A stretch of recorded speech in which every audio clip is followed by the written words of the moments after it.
Okay, so ready to talk about blood typing. Okay, I need to share my screen.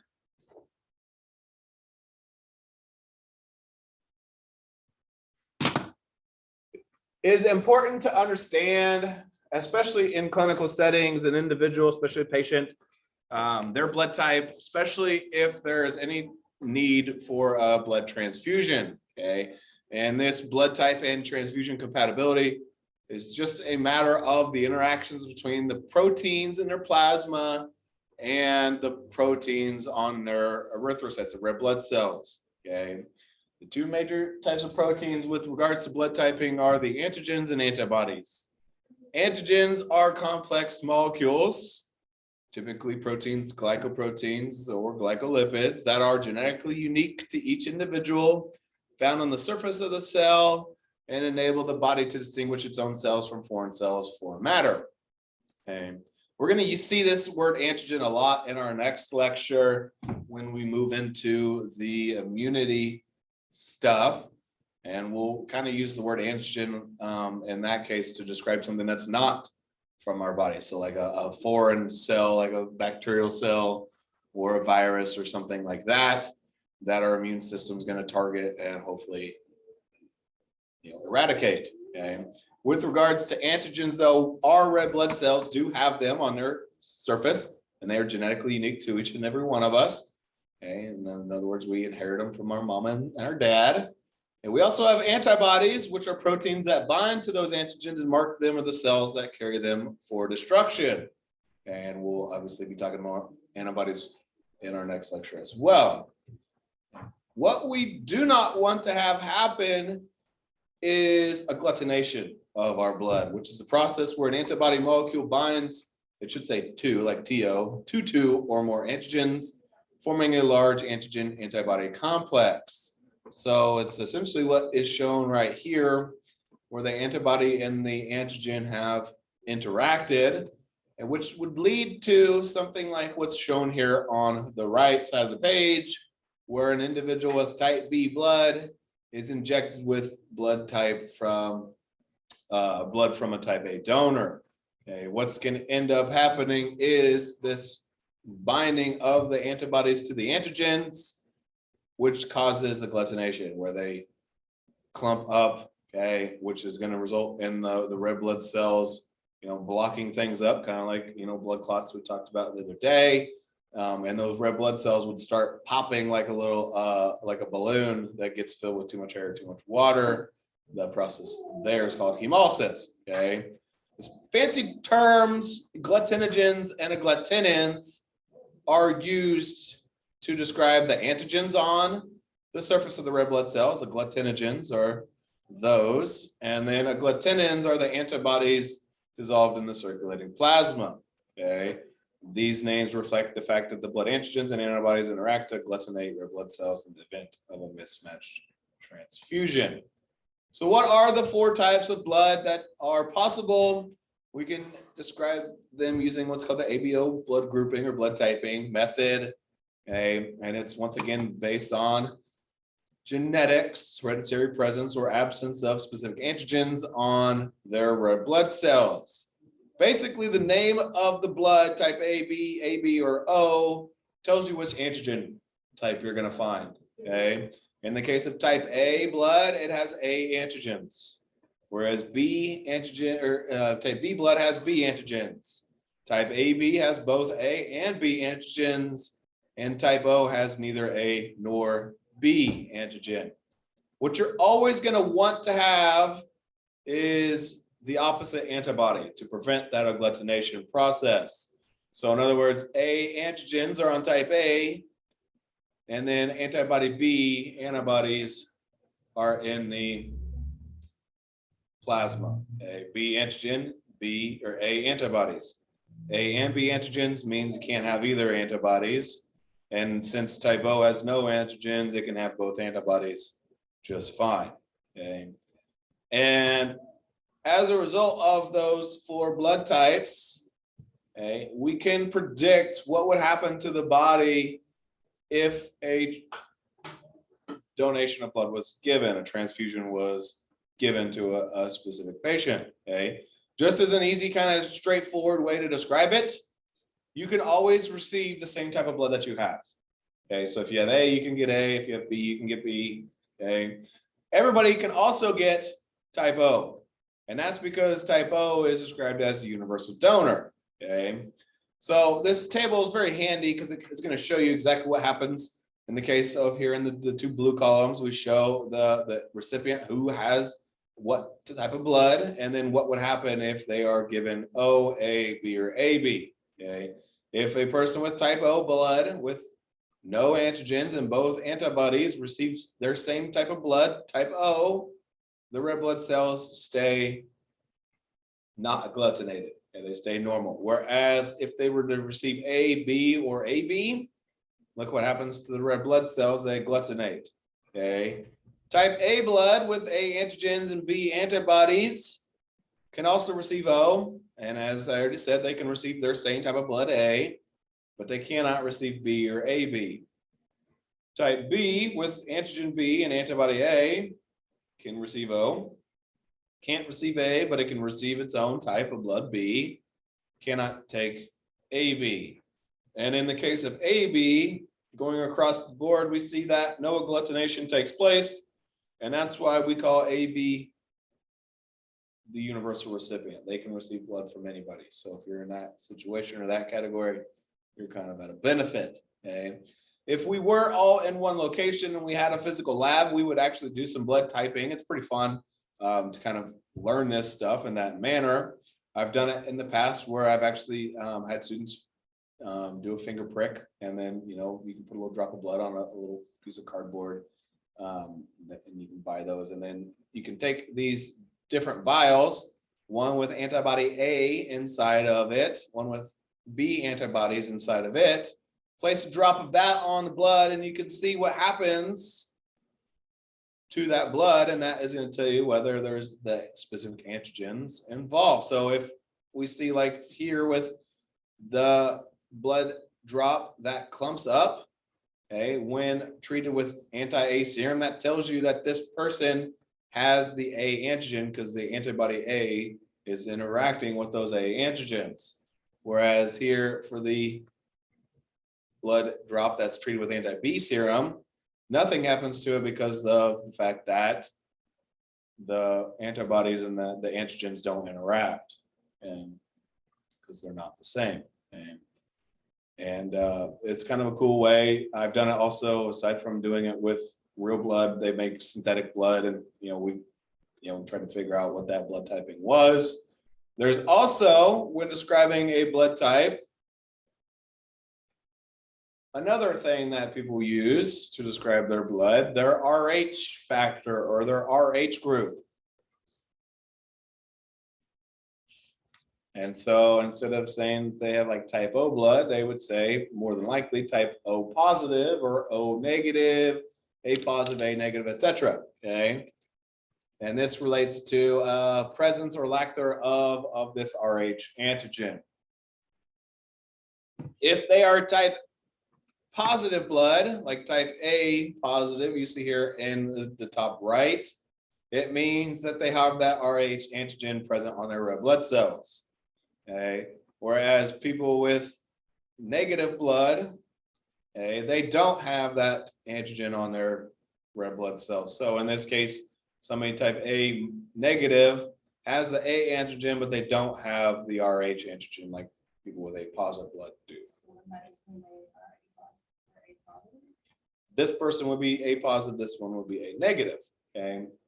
And just like on the previous page here with these two vials, they also make a vial with RH antibodies, so you can take another drop of blood and put the RH on there, and you can find out if it's positive or negative. So that's kind of a fun process. And now, as far as the exam goes, this table will actually be pretty handy in that I'm going to ask you questions like, for example, a person with type O positive blood, what antigens would be present on their red blood cells? And you'd have to say the RH antigen.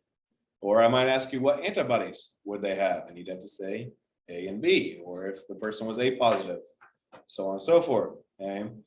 Now, normally, and like we show both here in A and B, There are no Rh antibodies in their blood. Okay. Normal blood does not contain these anti-Rh antibodies, but they can happen. And that's why you see here with all these negative blood typings, the question mark behind the Rh.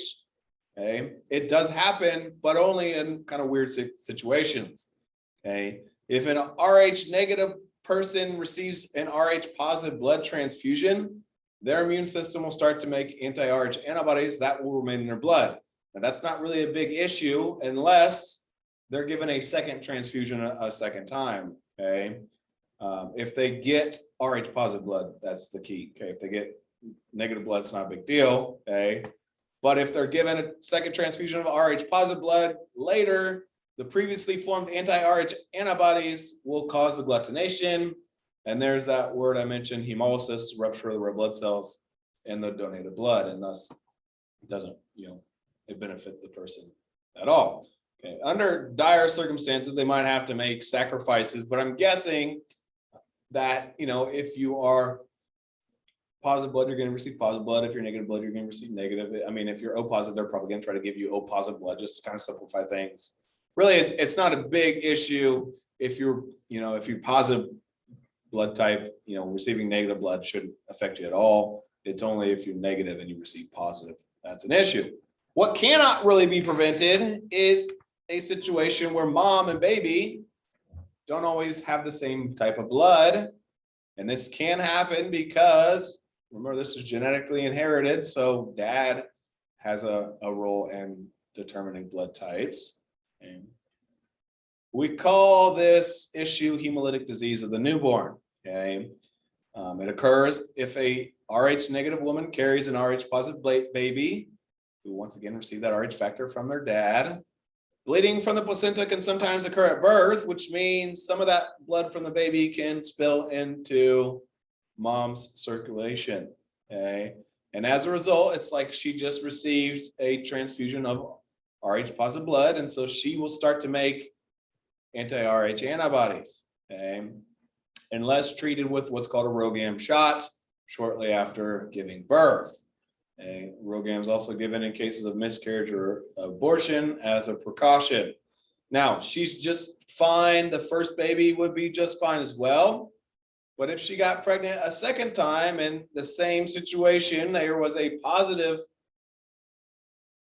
blood type in the baby, her anti-Rh antibodies are going to attack that baby's blood, and thus can be very, very dangerous. It can lead to brain damage or even prove fatal. So it's important to understand this, and doctors are going to have a good idea on all this stuff. It's probably pretty rare for a expecting mother not to already have her blood type in the files and whatnot. But if that's the case and she's being seen in the hospital for the first time, they're going to take her blood type.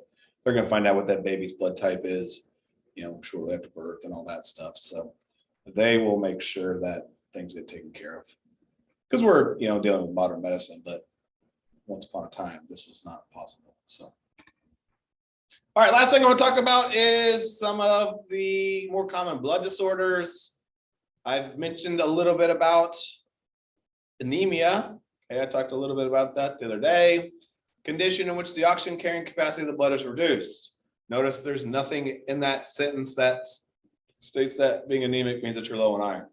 Okay, it's truly not specifically being low in iron that causes anemia. Now, if you are low in iron or you're deficient in iron, more than likely you're going to be anemic, because as we talked the other day, iron is a very important component of hemoglobin. Okay, and thus if you're not making correct amounts of hemoglobin, you're not going to be carrying as much oxygen, and thus your oxygen carrying capacity is reduced. But iron deficiency and anemia is not the only form of anemia. Okay, for example, there is hemorrhagic anemia, which results from an excessive loss of red blood cells through bleeding. Hemorrhage is just a fancy word for bleeding. Okay, there's also other forms of anemia. I won't get into those, but the kind of key characteristic is that the reduction of oxygen carrying capacity in the blood has occurred. Okay. Does that make sense? Okay. Now, once again, iron deficiency anemia is actually the most common type of anemia, but it's not the only type. So when people say being iron deficient is equivalent to anemic, that's not 100% accurate. Okay. Polycythemia is where there's a high percentage of red blood cells in their whole blood, which is going to raise their viscosity of the blood, which makes their blood thicker. There's that word we learned the other day. Increases resistance to flow and makes our blood more difficult for the heart to pump. It becomes thicker, not necessarily like molasses thick, but just a little bit thicker, increases resistance, which can contribute to high blood pressure and an increased risk of stroke. So could prove to be fatal. Things that can cause polycythemia would be an abnormal production or abnormal increase in red blood cell production, tissue hypoxia, dehydration, and then what you'll see a lot of times in athletics is, I talked about this the other day, but blood doping or the use of synthetic EPO, which is erythropoietin, that hormone that our body naturally utilizes to produce our red blood cells. There is synthetic EPO that athletes can get their hands on. And the reason that people blood dope or use EPO is because if they have more red blood cells, they can transport more oxygen to their cells, especially those skeletal muscle cells that are contracting. Therefore, in theory, they can run farther, faster, cycle faster, whatever. And it does help them, but it is also very dangerous. Okay. Sickle cell disease is a disorder in which the red blood cells of an individual contain HbS, an abnormal kind of hemoglobin, instead of containing the normal kind, I believe is HbA. What happens as a result of this kind of wonky type of hemoglobin is that the red blood cells bend into a sickle shape. They look kind of like a letter C almost, and thus are going to be more susceptible to rupture and leads to anemia. Okay. You see this a lot more commonly in the African American community, and there's actually kind of an important reason why, and it can be traced back to Africa, where a disease that kills a lot of people, malaria, is prevalent. And when you talk about hemoglobin, we're talking about something that you inherit, as part of your genetics from mom and dad. And here's a quick genetics lesson, but there's HbS, the bad kind of hemoglobin, and then there's HbA. Okay. If an individual contains one HbA and one HbS allele, they are actually not going to have sickle cell disease. They are going to have the factor for it. So they're going to survive just fine, but there's a benefit to having that one HbS. It makes them resistant to malaria and thus more likely to survive if they get bit or stung by the insect that carries that awful disease. Okay, people that have two HbSs, they're going to have this sickle cell situation and would end up more likely having sickle cell anemia as a result. So if someone has sickle cell, does one of the parents have to be able to carry that? Yeah. So it would be like, if you have one, it could have been because your mom carried it or your dad carried it. If you actually have sickle cell, it means you've inherited an HbS from mom and an HbS from dad. So it's kind of tricky. And this is not a biology genetics class, so I won't get into it. My niece just got diagnosed with that. So is she African American? No. So I mean, it is much more common in that demographic, but obviously it's not in the only demographic. So. All right, then leukemia refers to a group of red bone marrow cancers in which abnormal white blood cells multiply uncontrollably, oftentimes resulting in the formation of tumors, places like the lymph nodes, the liver, and the spleen. There's lots of different forms of leukemia, Hodgkin's, non-Hodgkin's, among others that I won't really get into. All right, any questions on the blood or blood typing or anything here? All right, well then with that said, let's talk about our lymphatic and immune systems. You think back to the very beginning of the semester when I first introduced the systems of the body, if this screen will pull up. Try refreshing, it's been pain in my butt all day. Okay, so thinking back once again to that very first lecture when I discussed the systems of the body, I told you guys that some textbooks will say that there's 11 systems that make us up. Some will tell you that there's 12 systems. Well, here's where that variability comes from. When we talk about lymphatic system, that includes structures like your lymph nodes, your spleen, your thymus, okay? Whereas the immune system refers to like the cells, those lymphocytes that we just talked about in our previous lecture, those macrophages, which I was telling some of those like Pac-Man. It's reactions where those cells are targeting and killing things like bacteria and viruses and whatnot. A lot of our immune system responses take place inside of our lymphatic organs. So this is why you'll sometimes see those kind of separately, but also in situations you'll see them together. Okay, it doesn't really matter, but I just wanted to kind of clarify that. Now, as you guys can see, I have a picture of a fairly commonly seen individual in like TV and movies, or if you were to travel abroad, you might come across this individual hanging outside of the palace there in England. He is a Buckingham Palace guard, and you see him because a lot of times they're well known for like just standing still and not blinking or sneezing or moving for hours and hours and hours. Okay. The reason I put this individual on this page is really just to kind of represent the fact that these are the two systems, or the singular system, however you want to describe it, that helps protect us like this guy does protect the queen. So there's this theme that I'm going to kind of refer to, whether it's a castle guard in his case, or in some cases I kind of referred to our T and B lymphocytes like soldiers in the military, whatever the branch is, it doesn't really matter. But we're going to be talking about stuff like that here in this lecture. We'll start kind of just by introducing the lymphatic system and the structures that are part of it. And then we'll start in on the immune system and how those immune responses work later in the lecture, where things kind of get a little more complicated. Within our lymphatic system, we have a fluid called lymph, vessels called lymphatic vessels that transport the lymph, and then a number of structures and organs containing lymphatic tissue, as well as red bone marrow, where stem cells develop into our various types of blood cells, which include lymphocytes. Okay. And as you can see right there in that first long sentence, you see lymph or lymphatic a lot. Not only is there a fluid called lymph, there's lymphatic vessels, there's lymph nodes, there's lymphocytes. So that's kind of a key part of many words that we'll see.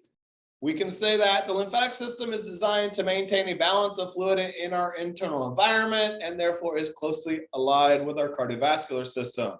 It actually consists of moving fluid derived from our blood in a group of vessels that return it to the general circulation. We just think back to our very last lecture that we just got done talking about. The very beginning of the lecture, I talked about the close dynamic and the close relationship between your blood and your interstitial fluid. And I said that when fluid and stuff in the fluid leaves the blood, it becomes interstitial fluid. And then in many cases, that fluid gets taken back up into the blood, becoming blood again. But what actually happens is more fluid leaves the blood and becomes interstitial fluid, then goes back into our bloodstream directly, which means you've got this extra fluid, and it's not a lot, but about 3 liters of it a day has to go somewhere. And so what we do is we pick up that fluid into our lymphatic system. And then that lymphatic system includes vessels that drain that extra or excess interstitial fluid from the tissue spaces and return it to the blood. Essentially, there's 2 places where we dump that lymph back into the bloodstream, and they're both right above our heart. Just one's on more the left side, one's on the right side. Now, while that lymph that we form from this extra or excess interstitial fluid flows towards our heart, what we are going to do is we're going to filter that fluid and therefore carry out immune system responses. Okay, so the recovered fluid in the foreign cells picked up in other locations are going to be passed through our lymph nodes, where we have immune cells detecting any harmful substances or any harmful cells. Okay, and so that's why we talk about the immune system when we talk about the lymphatic system. where, they're a team, they work together, and, they're the same thing according to some people. Now, a third function of our lymphatic system is something that we'll talk more about here in a couple of class periods, is that we transport dietary lipids using special types of lymphatic vessels called lacteals, which absorb and pick up our fats or lipids and our lipid-soluble vitamins A, D, E, and K from the GI tract. Okay? I don't really understand and know why. I've never really done the research as to why they think this happens. But when we eat or when we drink things and we bring those things into our body, that means we're passing them from the inside of our intestines or inside of our stomach into the circulatory system. When it comes to things like water and electrolytes, to glucose and other carbohydrates, as well as amino acids from proteins, those things get absorbed directly into the bloodstream. Whereas in the case of these fats and fat soluble vitamins, for whatever reason, instead of going directly into the blood, they get picked up by our lymphatic system. I don't really know why. Like I said, I've never done the research. That's just what happens. And so we'll talk a little bit more about that when we get to the digestive system and talk more about absorption at that point. Overall, there are three basic components to the lymphatic system: interstitial fluid, which is once again the fluid that fills the space between the cells. Plasma that does not get reabsorbed by the circulatory system becomes part of the interstitial fluid. Lymph is a colorless, watery green fluid originating as interstitial fluid that has been taken up by our lymphatic vessels. And then lymphoid tissue or lymphatic tissue, as you'll sometimes see it, those words lymphatic and lymphoid get used interchangeably, is the type of tissue within our lymphatic system that contains lymphocytes and other defense cells, and is the type of tissue that will form what we call our lymph nodes. Let's talk a little bit more about lymph and how we move it and what we do with it. Most components of our blood plasma filter freely through capillary walls to form interstitial fluid. But as I said, more fluid filters out of those capillaries than returns to them by reabsorption. And so this excess filtered fluid, like I said, about 3 liters per day, gets drained into our lymphatic vessels, or it gets basically like absorbed into our lymphatic vessels and thus becomes lymph. Okay, and much of this lymph, aside from being water, contains proteins, which are also typically unable to be reabsorbed into the capillaries. Now, unlike the cardiovascular system, the lymphatic system does not have a central pumping organ like your heart connected to them. So our lymphatic vessels use other organ systems to assist in the movement of our lymph. And these two main pumps responsible for the flow of lymph have been discussed before because we talked about them when we talked about venous return and the return of blood back to the right side of our heart. We learned that the respiratory pump uses changes to pressure in your chest or thoracic cavity compared to pressure in your abdominal cavity, and thus it helps bring our fluids upwards. And we talked about this in the case of blood, but the same principles occur here with the flow of lymph.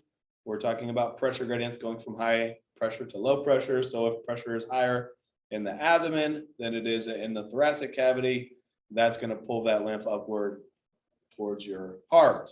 Okay. And then the muscle pump, which is especially important in places like your legs and your arms, which is going to squirt that lymph forward, just like it squirts the blood forward when it contracts. And just like with our veins, our lymphatic vessels will also have valves to prevent retrograde flow. So we already know about this stuff, and I won't spend any more time on that. Once again, lymph follows the same laws of motion as blood, must flow down its pressure gradient, and its flow is inversely proportional to resistance. So that's the fluid. Let's talk about the cells of our immune system. And the wonderful thing about these cells, we've already talked about them. Okay, these main cells of our immune system are the same 5 leukocytes or white blood cells that we previously learned in our last lecture. General function of them is to combat pathogens that have entered the tissues of the body. Each has a unique function or particular role in immunity. Includes neutrophils, eosinophils, basophils, which are the 3 granulocytes, and then monocytes and lymphocytes, which are the agranulocytes. Okay. In our previous lecture, we learned that neutrophils are one of the 2 major phagocytes, which are cells engaging in phagocytosis, which is, like I say, like Pac-Man running around gobbling stuff up, microbes and cell debris, okay, where we then destroy them. And we'll talk more about phagocytosis later in the lecture. Among leukocytes, neutrophils respond most quickly to tissue destruction by bacteria, which is why I describe neutrophils as your first responders. Then you have eosinophils, which destroy parasites such as worms that enter our body tissues. Accomplish this by attaching to the parasite and then releasing toxic substances. They also contribute to allergic reactions and can function as phagocytes, but their phagocytic activity is weak compared to neutrophils and macrophages, the other two types of phagocytes. Basophils are the ones I described the other day. As far as what I said, I believe I described them as being annoying, and that's because of their release of a variety of chemicals, especially histamine, but also leukotrienes and prostaglandins, and those substances promote inflammation. And the reason I describe them as annoying is because they are involved in allergic reactions and trigger things like itchy skin and watery eyes and a runny nose and whatnot. We'll find out what the purpose of releasing those chemicals is later in the lecture. Monocytes are those that travel to a site of infection and then differentiate into large phagocytic cells called macrophages, which are bigger and more numerous than the neutrophils. Some of them stay put. We call those fixed macrophages, staying guard in a specific tissue, whereas others float around the body, and we call those wandering macrophages, migrating from tissue to tissue. And then lymphocytes are the ones that we're going to talk about the most in this lecture because they're the major soldiers in our immune system. There are two especially that we'll talk at great lengths about, T and B cells, or T lymphocytes, B lymphocytes. But then there's a third type, natural killer cells, that help us with certain immune system battles as well. Now, to defend against pathogens that have entered the body tissues, many leukocytes leave our bloodstream through the blood capillary walls, where they collect in the interstitial spaces between cells at sites of pathogen invasion or inflammation. When neutrophils, eosinophils, basophils, and monocytes leave the bloodstream to fight injury or infection, they never return to it. Whereas lymphocytes, on the other hand, can continually recirculate from our blood to interstitial fluid to lymph and then back to the blood. So their lifetime can be sometimes years, which is really amazing. Only 2% of the total lymphocyte population is circulating in our blood at any given time, which means the rest will be found in places like the lymph, but also lymphoid organs and tissues, which include like your lymph nodes and your spleen, which we'll talk about in just a second. In addition to those 5 leukocytes, those 5 white blood cells, there are 2 other types of cells that are part of our immune system. And those include mast cells, which I've mentioned a time or two before, and dendritic cells. Mast cells can be described as widely dispersed in the body, particularly in our connective tissues of our skin and the linings of the respiratory and GI tracts. Like basophils, mast cells release histamine and other substances involved in inflammation and allergic reactions. Dendritic cells get their name because they have little extensions. You can see them in the figure. They kind of look like little dendrites that we've seen before. We find them in our skin and other organs of the body, where they serve as antigen presenting cells, or APCs for short. Okay, there's that word antigen that we just talked about in our blood lecture. Okay, but as I mentioned in that lecture, that we'd use that word antigen to describe something foreign. In this case, you can see that in parentheses. Antigen presenting cells are cells that process antigens or foreign substances and then present the processed antigens to lymphocytes to promote an immune response. So I tell students always to think of those dendritic cells kind of like a tattletale. They don't really do anything specific as far as immunity goes, other than say, hey, this person shouldn't be here, this cell shouldn't be here. Okay, come take care of it.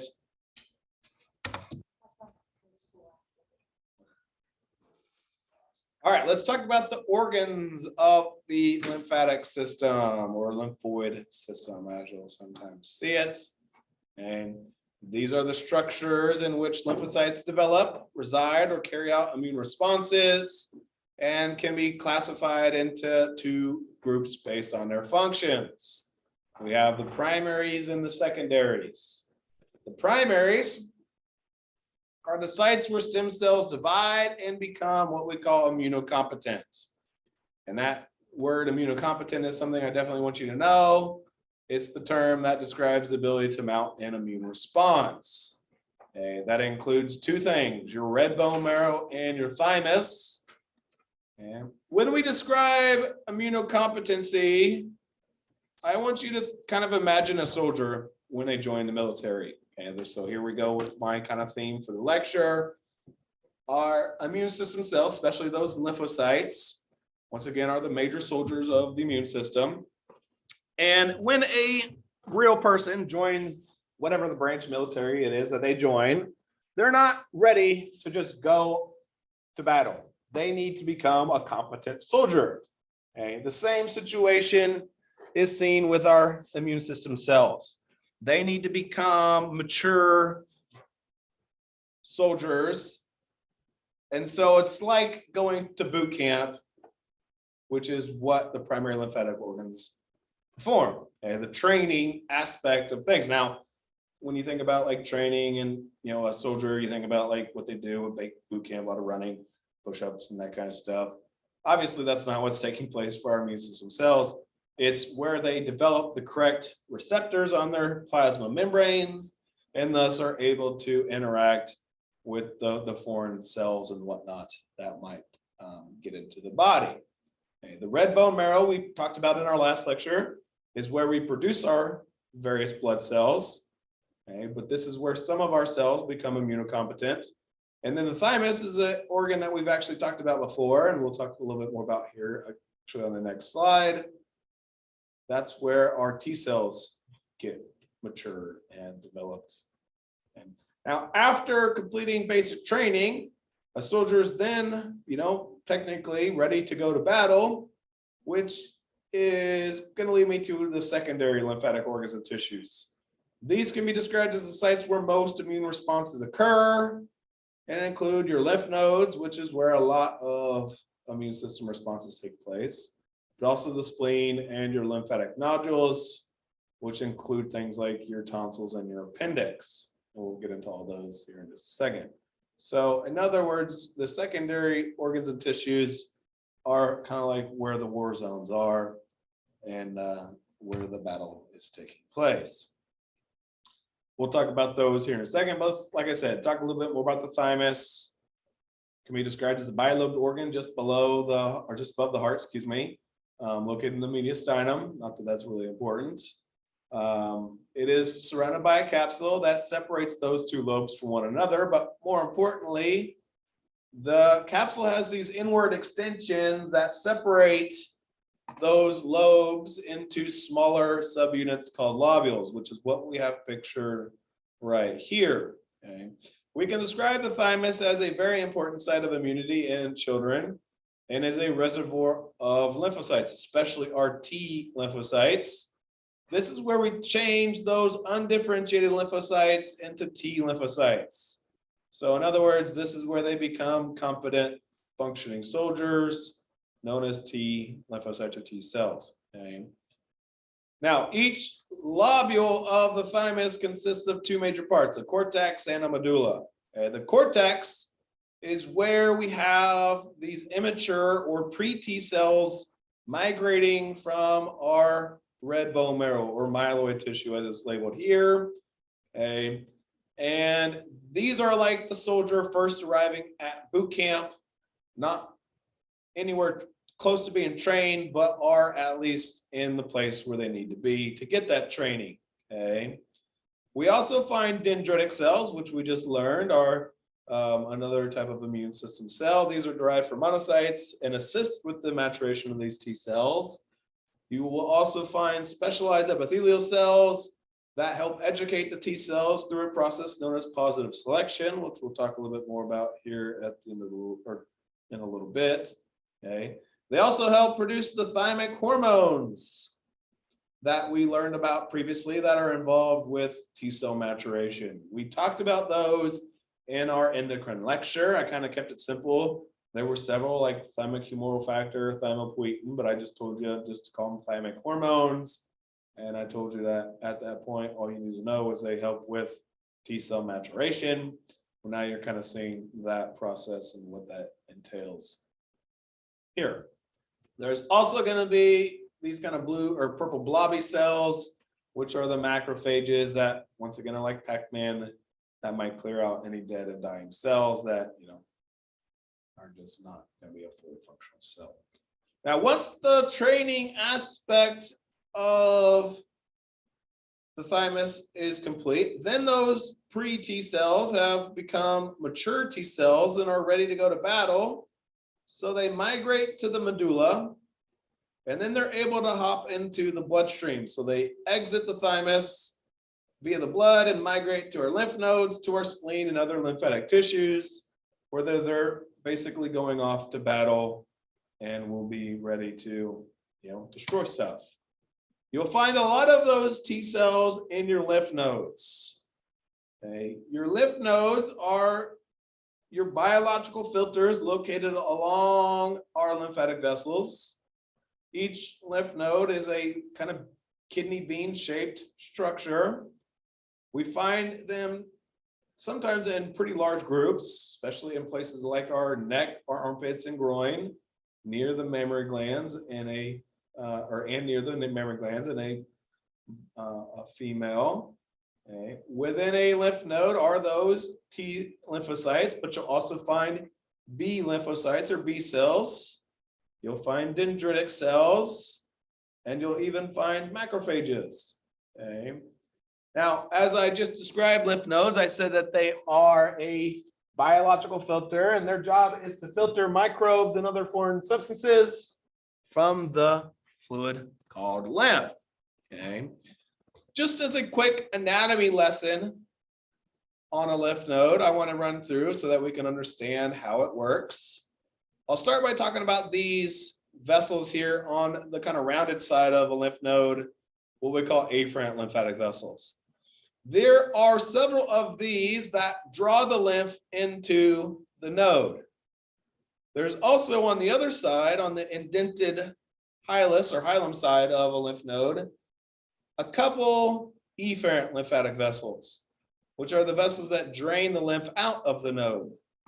So you have more that bring the fluid in than drain it, which means that it's going to be a slow draining situation, creating kind of a log jam or a traffic jam where the lymph is kind of held up inside of a lymph node. Okay, remember the other day I talked about capillary exchange in our blood vessels when I described like going through a drive-through and how you have to go really slow in order to pay for your food, to get your food. This is kind of what's taking place here. It's not capillary exchange, so we're not exchanging oxygen nutrients, but we're slowing the flow of lymph down so that those T's, the B's, the macrophages, they can do their job. They can destroy the microorganisms and other particles. In other words, they do their immune system response. Okay. Now, like the thymus that we just talked about, there's a capsule on the outside, but the capsule has these inward extensions, and you can see them here, the little finger-like extensions called trabeculae. They create these basically sinuses or maze. It's like a maze that then makes the fluid kind of flow in a zigzag manner, which also holds and slows things up tremendously. Okay. And so just the whole structure of a lymph node is built to help slow down the flow of lymph so that the lymph node has enough time to destroy the stuff. Now, if too many microorganisms enter the nodes, a phagocyte cannot destroy them, or the phagocytes cannot destroy them fast enough, and an infection can result. And an infection of a node is called adenitis. Okay. So that's obviously not a good thing, but that is a pretty easy thing to detect. And that's why when you go to the doctor, a lot of times they'll rub on your neck. They're feeling for your cervical lymph nodes to see if they've gotten enlarged because of a bunch of bacteria or something holding place inside. Okay.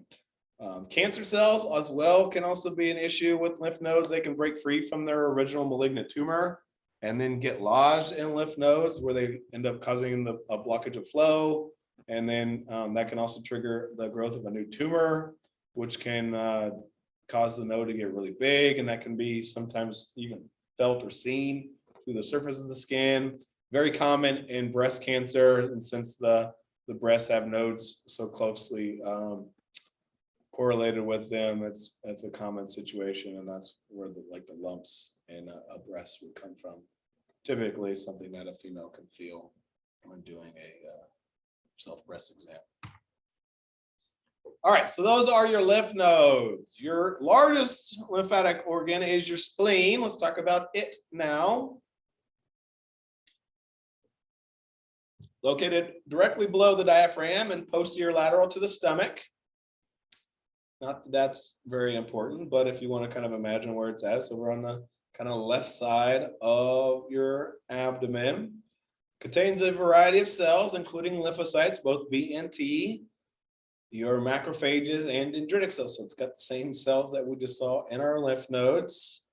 Just like lymph nodes, it has a capsule around the outside, but more importantly, it has inward extensions dividing it into compartments internally.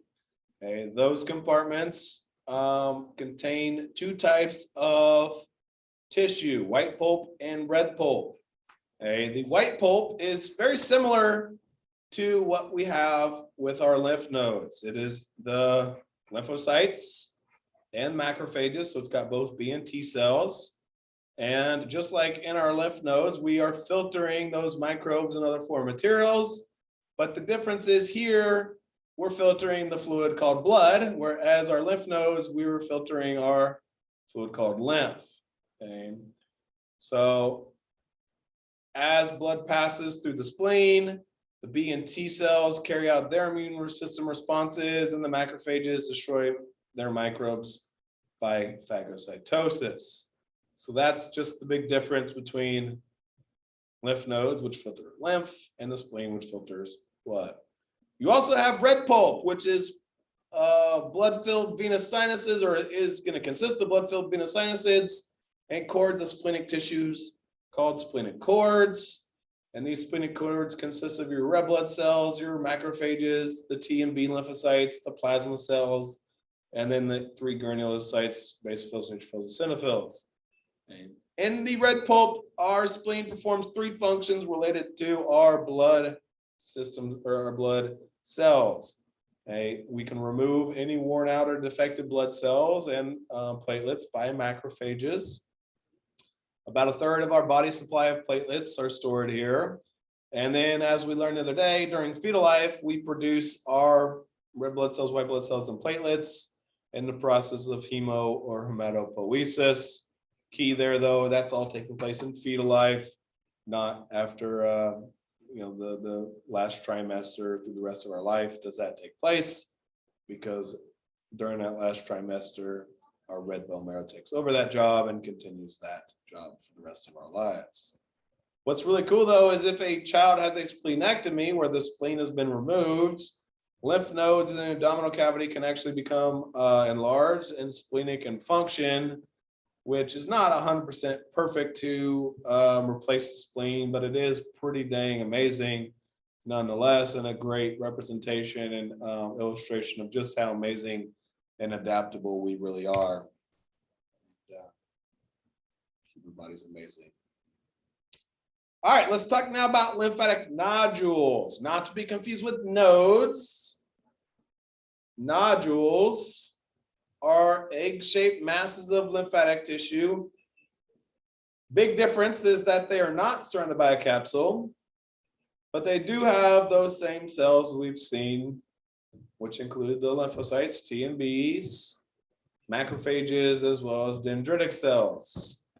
We find a majority of our lymphatic nodules scattered throughout what's called our lamina propria, or connective tissues of the mucous membranes in our GI tract, gastrointestinal tract, the urinary, respiratory, and reproductive tracts. And since they are associated with the mucous membranes, another name for them are mucosa-associated lymphoid tissues, or MALT for short. Okay. Now, unlike lymph nodes that filter our lymph, these guys don't filter anything, but they do protect against bacteria and other pathogens that may enter our body passages with food, air, or urine. Many of them are small and solitary, but there are a couple that occur in large aggregations in specific parts of the body. These include Pyrus patches, which I imagine some of you guys have never heard of before, but I'm sure everybody's heard of tonsils in your appendix before. And your Pyrus patches are a cluster that we find in the mucosa of the ileum of our small intestine. And we'll see those here when we get to the small intestine, but your ileum is the ending part of it. Function of these is to carry out immune responses against microbes that invade our gastrointestinal tract. Your tonsils are clusters that occur in the mucosa lining the pharynx. Typically, we have 5 of them, and they are strategically positioned to participate in immune responses against inhaled or ingested microbes, which, thinking about our nose and our mouth is a very easy open place for stuff to get in. Our tonsils help protect against that. And then your appendix is a cluster of nodules at the beginning of the large intestine. And like Pyrus patches, they carry out immune system responses against microbes invading our gastrointestinal tract. And basically, I always tell students kind of think of these like extra backup. And you hear about people having an appendix removed. You hear people having their tonsils yanked out. And when somebody has a tonsillectomy, it's actually only like typically 2 of them that are taken out, maybe a third. Not typically all 5 are yanked out at the same time, but I'm sure that's possible. Heck, I'm sure there's people out there without their tonsils or an appendix, and I'm sure they're surviving just fine. Like I said, think of these like extra backup. They aren't the most important organs in the body, but despite what people think, the appendix and these other organs and structures do have a role in the body, and that's just like extra backup from the other structures. So now that we've covered our various lymphatic organs and structures, it's time to really get into the physiology on immunity and how this all goes down. Defining immunity, we can replace that word resistance with resistance. It is the ability to ward off damages or disease through our defenses. A vulnerability or lack of resistance is termed susceptibility. And that's something that we don't want. We want to be susceptibility free. Unfortunately, we are not perfectly built to where we're an impenetrable castle. And so stuff can slip in and get us sick from time to time. So we always have a little bit of susceptibility, but hopefully we don't have too much. Our immune system consists of innate mechanisms that confer what we describe as a non-specific defense against pathogens. And you've seen that word pathogens a couple different times here today. Pathogens are just any disease-causing agent. Those could be, very commonly just bacteria, viruses, fungi, but can also be, parasitic worms and chemicals and whatnot. And when I say the word innate, maybe something you've seen or heard of before. It's a term that basically just means that we're born with it. So in this case, we have some defense mechanisms that we're born with. We also have immune defenses against specific molecular targets or antigens, there's that word again, that we develop as we, become exposed to more and more things. So there's 2 types of immunity that exist: innate, there's that word, or non-specific, and then adaptive or specific. The innate or non-specific immunity that we have includes the external physical and chemical barriers provided by our skin and the mucous membranes, as well as some internal defenses. Once again, I mentioned this already, but innate means that we are, having these things, we're present at birth. Another very important thing about this type of immunity is it has no specific recognition of invaders. So it doesn't recognize things that it might have already encountered in a previous period of time. And it doesn't remember it, there's no memory component. In other words, the innate or non-specific defense mechanisms are going to battle against bacteria the exact same way that they would a virus, in the exact same way they would a fungus. They just will try to protect us, and it doesn't matter what it is that they're protecting us from. There are two different lines of defense, first and second, that make up our innate immunity, and we'll find out a little bit more about those here in a second. The more complex type of immunity that we have is the adaptive or specific immunity, which has a specific recognition of invaders, can remember and identify them. And so we do have a memory component here that's involved, which enables us to respond very quickly if we encounter something a second or third or fourth time. And thus we are able to typically fight it off quickly and prevent us from getting sick, or, you know, at least keep us from getting too sick. Okay. This is performed by those T and B lymphocytes that target specific molecular targets known as antigens, which are found on our pathogens. So I've already kind of explained some of this, but the difference between the innate and adaptive immunity can be understood by examining the receptor proteins on the surface of the cells, providing each category of immunity. The innate immune system responds to molecules characteristic of invading microbes or microorganisms such as bacteria, but not of human cells. Whereas the adaptive immune system response is mounted against very specific molecular targets or antigens, which are usually foreign molecules, but also can be molecules produced by our own human cells.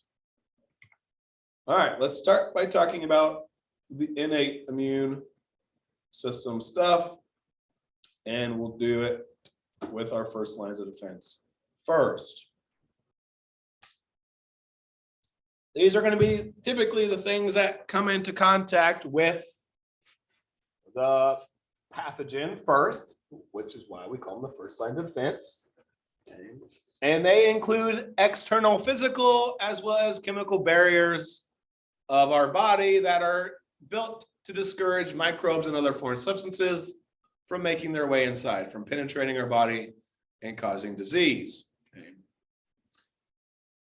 The first of our physical barriers is just your skin, an organ that we haven't really talked a whole lot about this semester, but is a very formidable physical barrier to the entrance of foreign substances into the body. It is composed of two parts, an outer epidermis and an inner dermis, which is just a quick anatomy lesson. Like I said, we haven't talked a lot about the epidermis, but here's some information about it. Most of the cells of the epidermis are keratinocytes, and we call them keratinocytes because they produce a protein called keratin. Keratin is a very tough fibrous protein that protects our skin and underlying tissues from heat, from microbes and chemicals. Okay. The keratinocytes of the epidermis are tightly packed together, helping the skin resist invasion by microbes. And in addition to keratin, keratinocytes also release a water repellent sealant that decreases water entry and inhibits the entry of foreign materials. So it prevents stuff from just like burrowing its way in, or just being like soaked in if it's in a fluid, like when you take a bath or you're in a pool for a long period of time. The water that's surrounding you stays surrounding you. It's not able just to kind of seep in through your skin, nor is the bacteria and viruses that you might find floating in that water. And so that's very important. On average, we also replace our epidermis about once a month, about every 4 weeks. Okay. As the cells move their way towards the surface of the skin, they die off. And then as we scratch ourselves, when we groom ourselves, when we rub our skin in some manner, those dead cells are periodically shed. And in doing so, so do the microbes attached to the surface of our skin. So that's an important way to keep stuff from getting in. And there's two other types of cells in the epidermis that have protective roles. You have what we call Langerhans cells, which are a type of dendritic cell that alert the immune system to the presence of microbes invading the skin. And melanocytes that protect the skin from damaging effects of UV radiation from the sun and from tanning beds and the ultraviolet radiation and light that they produce. Okay. So that's how the melanocytes and the Langerhans cells contribute to immunity and protection. Although our epidermis contributes the skin's ability, or the most of the skin's ability to serve as physical barriers to microbes, the dermis does play a role as well. For example, we have macrophages in the dermis that phagocytize bacteria and viruses that might have managed to skip through the epidermis and make their way into the dermis. Aside from the skin, there's a couple other important physical barriers that block the entrance of microbes into body tissues. The linings of our respiratory, gastrointestinal, reproductive, and urinary tracts secrete mucus, which is a sticky substance that traps microbes and foreign substances. Think of mucus like a glue trap that you might put in your house if you want to catch mice or bugs or whatever. Okay. The inside of our nose has mucus-coated hairs that help trap and filter microbes, dust, and pollutants from the inhaled air. In addition to mucus, the lining of our upper respiratory tract contains cilia, which is the tiny little hair-like extensions coming off of the cells. And the cilia, unlike our hairs, move in a rhythmic, coordinated manner to propel that inhaled dust and microbes that have been trapped in mucus up towards our throat. At this point, we might cough or sneeze to accelerate the movement of that mucus and its trapped pathogens out of the body. But we also end up swallowing a lot of that mucus, and it's just going to be because it gets pushed up into the throat, where it goes down into the esophagus. And from the esophagus, that mucus and the pathogens go to the stomach, where we have gastric juice that will destroy them. Now, speaking of gastric juice, it's one of the chemical barriers that blocks the entrance of microbes into the body and is a component of our first lines of defense. Other chemicals aside from gastric juice include sebaceous or sebum produced by sebaceous glands or oil glands in the skin. Sebum is just a fancy word for oil, an oily substance forming a protective film over the surface of our skin. Within this oily substance are unsaturated fatty acids that inhibit the growth of certain pathogenic bacteria and fungi. It also causes the skin to be pretty acidic. pH of 3 to 5 is fairly acidic and is caused in part by secretion of those fatty acids, but also lactic acid. Another chemical, and we've actually mentioned this before, is lysozyme, which is an enzyme that is capable of breaking down the cell walls of certain bacteria. It's found in fluids like our tears, our saliva or spit, our perspiration or sweat, our nasal secretions inside the nose, as well as various tissue fluids as well. Moving our tears across the surface of our eyes and washing those away helps dilute microbes and keep them from settling on the surface of the eyes. So that's really cool. Now, gastric juice is produced by the stomach and is a mixture of hydrochloric acid enzymes and mucus. The really important component of gastric juice when it comes to immunity is that hydrochloric acid, which results in the pH of the stomach being extremely low. Okay, as low as 1.2, which is super acidic, and as high as 3.0, which is still pretty darn acidic, which is something that most bacteria don't like. It actually destroys most of them and their toxins as well. Okay.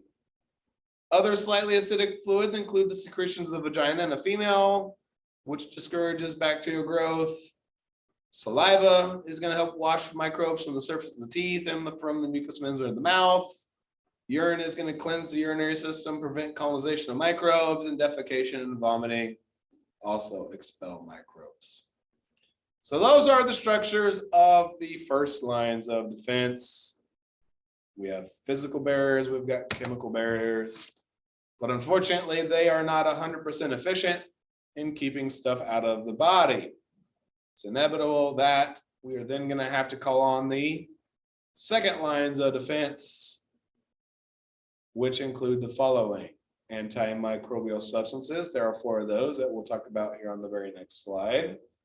Then you've got different types of cells, natural killer cells or lymphocytes, the 2 types of phagocytes. We'll talk about inflammation, and then we'll talk about fever.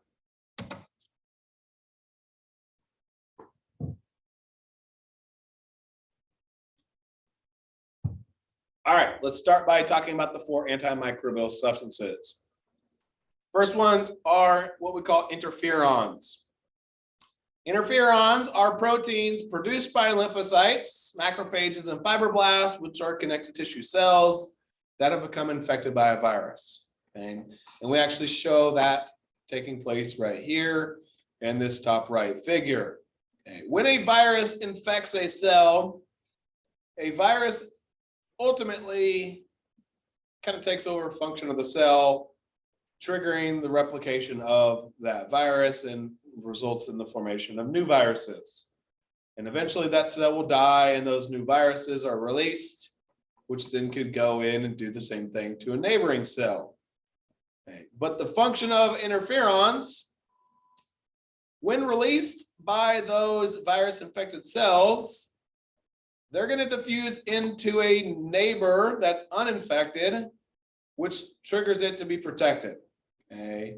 What happens is when those interferons bind to the uninfected neighboring cell, that neighboring cell starts to make antiviral proteins that block viral replication if it does in fact become infected by a virus. Okay.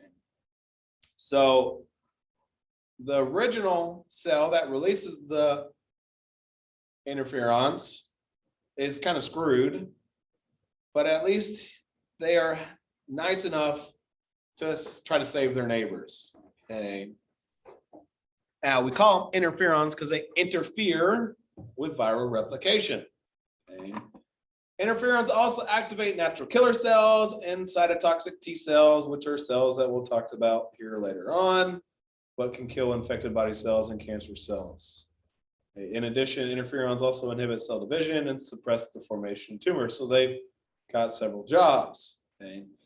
The second antimicrobial substances are proteins that make up what we call the complement system. The complement system is a set of normally inactive proteins, and it's several, over 30. We find them in our blood plasma and plasma membranes, produced by the liver, and when activated, they complement or enhance certain reactions. They don't complement each other like they say, hey, you look really nice today, or I like your outfit. Obviously, they complement one another in that they help, like a domino effect, interact with one another, where they act in a cascade where one reaction triggers another. Okay. What they can help promote is phagocytosis, which would destroy the microbes. They also promote cytolysis, when the cell dies and bursts, and inflammation. And we'll talk a little bit more about those later in the lecture. Here we can actually see an example of what they're going to do to a microbe. Maybe this is a bacteria of some sort. Each of these little blobs with a C and then a number is a different complement system protein. They're collectively going to create, in this case, a hole in the microbe. Basically, a pore or hole in a microbe is going to, in effect, cause it to die. Okay. Think of poking a hole in a bacteria like poking a hole in a balloon. And if a balloon has a hole in it, it's basically dead meat at that point. It's going to deflate, or if it's got liquid in it, it's going to allow the liquid out. Okay. It's popped, it's a dead, not functioning balloon anymore. Okay. That's the same thing that happens to bacteria when they get holes in them. Okay, antimicrobial proteins, I don't have any pictures for those, but those are short peptides that have a broad spectrum of antimicrobial activity. They attract dendritic cells and mast cells to participate in immune responses. And then iron binding proteins do exactly what they sound like. They bind with iron, which is important because then bacteria that are trying to grow can't get that iron, and that's necessary for them to grow. And so if there's no available iron, bacteria can't grow, and that's how they are helpful to the body. Okay, so those are the 4 antimicrobial substances. Let's now talk about the cells that are part of our second lines of defense, which include our natural killer cells or natural killer lymphocytes, and then our 2 types of phagocytes.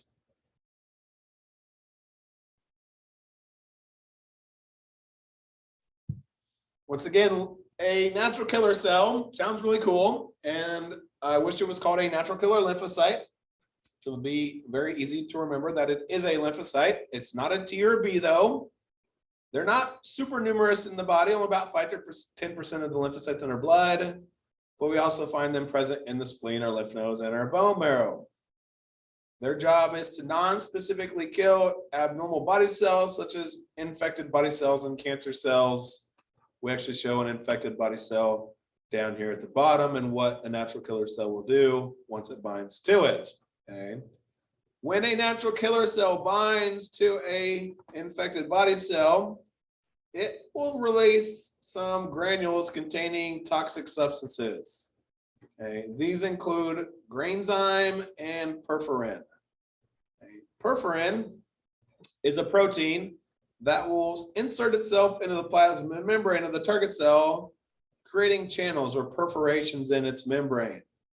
Okay. Essentially, perforations are, or channels in this case, are just a fancy way to say holes.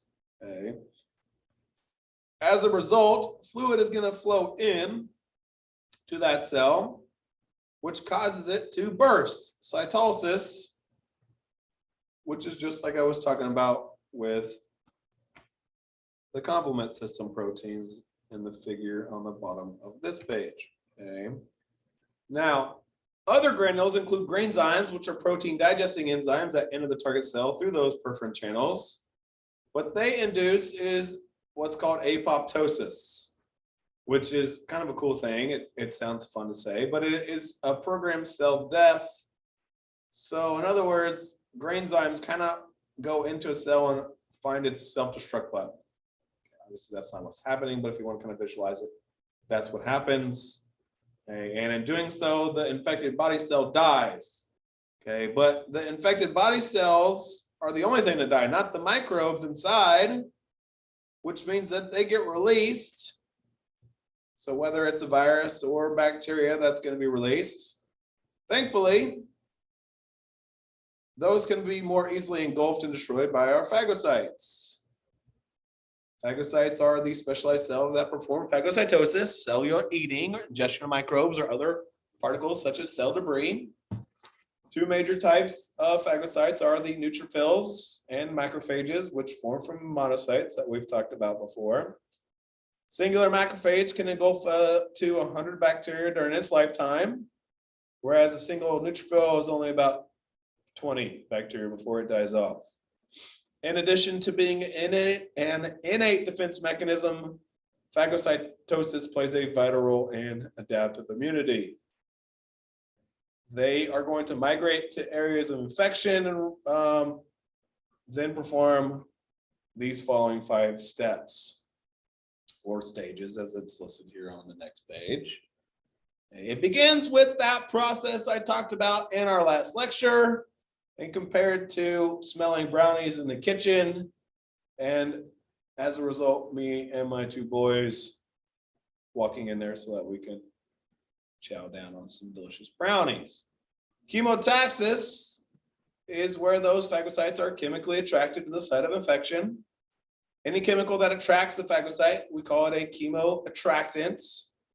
And they can be produced by the actual invading microbe, can be released by white blood cells, can be produced and released by damaged tissue cells, or the activated complement system proteins that we just talked about. Okay, after that, step 2 occurs where the phagocyte's plasma membrane attaches to the surface of the pathogen or foreign material. So they stick to one another. If you think of the word adhere, it's kind of just a fancier word for sticking. They make contact, and then basically the phagocyte kind of bear hugs and pulls in the substance.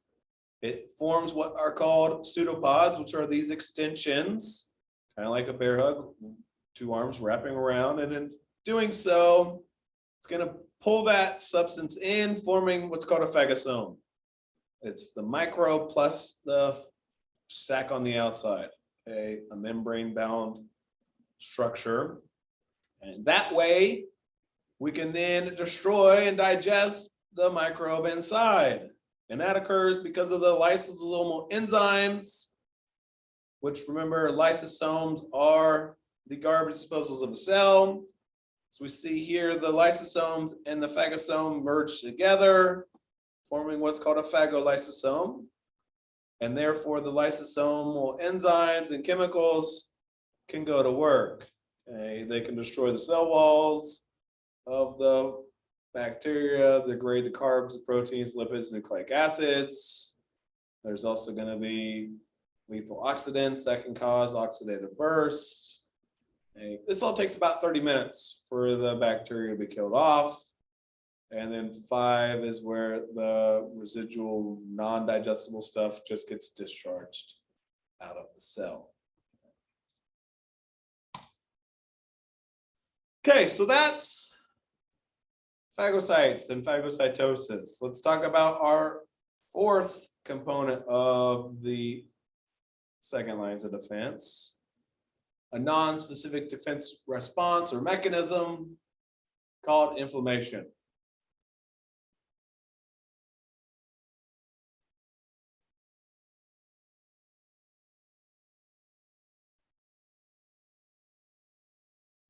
Inflammation can be described as a non-specific defensive response of the body to tissue damage. So in other words, this is something that we do anytime the tissues of the body are damaged. So conditions that can produce it would be, pathogen invasion, whether it's virus, bacteria, fungus, doesn't matter. Abrasions, chemical irritations, distortion or disturbance of cells, and extreme temperatures. Okay. Because it's a non-specific defense mechanism, response of a tissue to a cut is that or similar to that of a burn to radiation or to bacterial viral invasion. So it doesn't really matter what it is. The key here is that some type of tissue is damaged and we become inflamed as a result. Okay? And there are 4 major symptoms of inflammation: redness, pain, heat, swelling, and a possible loss of function. But the first 4 are the kind of true main signs and symptoms. Okay. Why do we do this? Is it important? Yes, there is a reason behind it. It's an attempt to dispose of microbes, toxins, or foreign material at the site of injury, prevent their spread to other tissues, and then to prepare that site for tissue repair in an attempt to restore its homeostasis. There are 3 stages or steps to the inflammatory response. Let's talk about each of them now. We'll start with the first, vasodilation and increased permeability.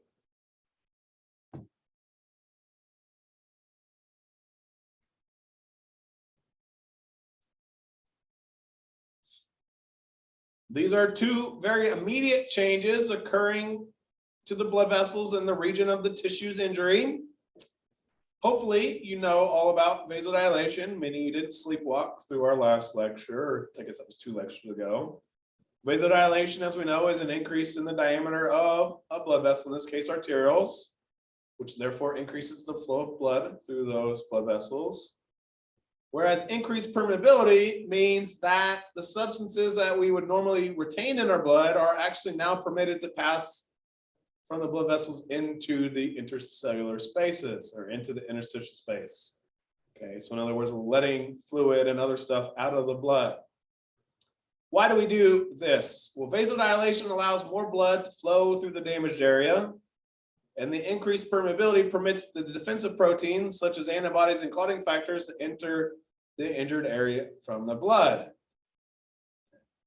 I always think of it this way, like if a person is driving in their car and they have an accident and somebody's in danger because they've something happened to them and they could be possibly dying, you're going to call 911, and the first responders are going to jump in their ambulance, their fire truck, their police car, and they're going to speed to that accident site to try to save that person's life. Okay. Well, in this case, our antibodies and our clotting factors are going to be like the first responders. Okay. And when you have an ambulance flying down the road with their lights and sirens blaring, the cars that are on the road are going to get out of the way. That's basically equivalent to like the vasodilation of the blood vessels in that area. Because if you got more flow, the substances can get to that area to fix things up more quickly. Okay. The increased blood flow also helps remove microbial toxins and any dead cells. Among the substances that contribute to vasodilation, increased permeability, and other aspects of inflammatory response are the following. There's that chemical histamine that I've mentioned here for the last couple lectures. It is released in response to injury by mast cells in our connective tissues. It's also released by basophils and platelets in our blood. And even our neutrophils and macrophages that are attracted to the site of injury will release histamine. Well, what does it do? It promotes vasodilation and increased permeability of blood vessels. So it does promote this. And that makes it important. Okay. Unfortunately, there is that side effect of causing things like itchiness and, runny nose and that kind of stuff and allergies, but it does play a role in inflammation. Kinins are a type of chemical that induce vasodilation and permeability. They also serve as chemotactic agents that attract those phagocytes that we just talked about. Prostaglandins are released by damaged cells. They intensify the effects of histamine and kinins and also stimulate the emigration of phagocytes, which we'll talk about on the next page. Leukotrienes produced by basophils and mast cells help promote increased permeability, permitting the defensive proteins like the antibodies and clotting factors to enter the injured area from the blood. Leukotrienes also aid in adherence of phagocytes to the pathogens, so they play a role with that phagocytosis stuff we just talked about. And then the different components of the complement system, those different proteins stimulate the release of histamine, attract neutrophils by chemotaxis, and promote phagocytosis. And some can help destroy bacteria. Now, this vasodilation and increased permeability actually triggers 3 of the signs and symptoms of inflammation: heat, redness, or the fancy word for that is erythema, and swelling, which the fancy word for that is edema. Heat and redness result from the large amounts of blood that accumulate in that damaged area. As the local temperature rises slightly, metabolic reactions proceed more rapidly and release additional heat. Edema results from increased permeability of a blood vessel, permitting more fluid to flow from the blood plasma and spaces between the cells. So that's where the swelling comes from. Pain is another prime symptom of inflammation, and it results from injury to neurons and from toxic chemicals released by microbes, especially these kinins that I mentioned, like bradykinin that we previously learned about. Think about something simple like a zit. Okay. We experience zits, from early, teenage years and before that throughout the rest of our lives. Okay. A zit typically shows up initially as a red bump. There's the redness. The bump is the swelling. And if you touch that, it can be pretty painful. Now, unless it's a gigantic zit, you probably won't be able to measure any discernible heat that it's producing. But extreme inflammation, you'll definitely feel that heat or be able to measure that. If another example is used, you probably have experienced this, or maybe you've been around somebody that's experienced what will happen when we have a sunburn, which obviously turns your skin red and is very painful. But if you've ever touched someone's skin when they have a sunburn, they feel pretty dang hot to the touch because of the heat that they are producing. Okay, so that's the first of our 3 steps of inflammation. The second step is the emigration of phagocytes, which we talked about just in our last lecture the other day. Within an hour after the inflammatory process starts, phagocytes move from our bloodstream into interstitial fluids to gather at the site of injury. Emigration of phagocytes involves 3 steps. Margination, which is where the phagocytes stick to the lining of the blood vessels, which is unique, like we learned the other day. Most of the time, that prostacyclin on the inside of the vessels prevents stuff from sticking to it. But white blood cells can because of the margination process. Then they squeeze between the cells. That's what the emigration or diapedesis is. They then enter the tissue spaces. And then the final step is chemotaxis, where they chemically are attracted to the area where the microbes are or where the tissue is damaged. Once again, any chemical that attracts phagocytes is called a chemoattractant.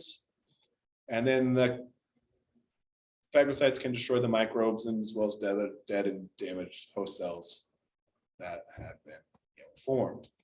Within a few days, a pocket of dead phagocytes and damaged tissue forms, and this collection of dead cells and fluid is called pus, which if you think like a zit, that's after the whitehead formed, and you can squeeze that zit and squirt that pus out. It occurs as far as pus formation goes, pretty much anytime we have inflammatory responses, and will continue until the infection subsides. Most of the time that pus stays internal to us and it kind of is dissolved and removed. But in the cases like abscesses or in like a zit, you can see it squirting out of the body. It can be pretty gross. And the final step is where we repair the tissue once the infection has been contained and we've cleaned everything back up. During tissue repair, worn out, damaged, or dead cells must be replaced. In the case of this illustration, looks like it's just a pretty minor cut. Looks like the epidermis and the dermis have been cut, so it will just require cell division to replace those damaged cells. But if the tissue was damaged enough, if it was like a severe cut or a severe burn, you might not always get that, tissue homeostasis achieved, because you might end up forming what's called a scar, which is kind of like a reduced functioning tissue, which explains why, like, if you like poke scars or you like rub scars, you don't feel it quite as well as you previously did. All right, really quickly, let's run through fever. This is our last non-specific defense mechanism.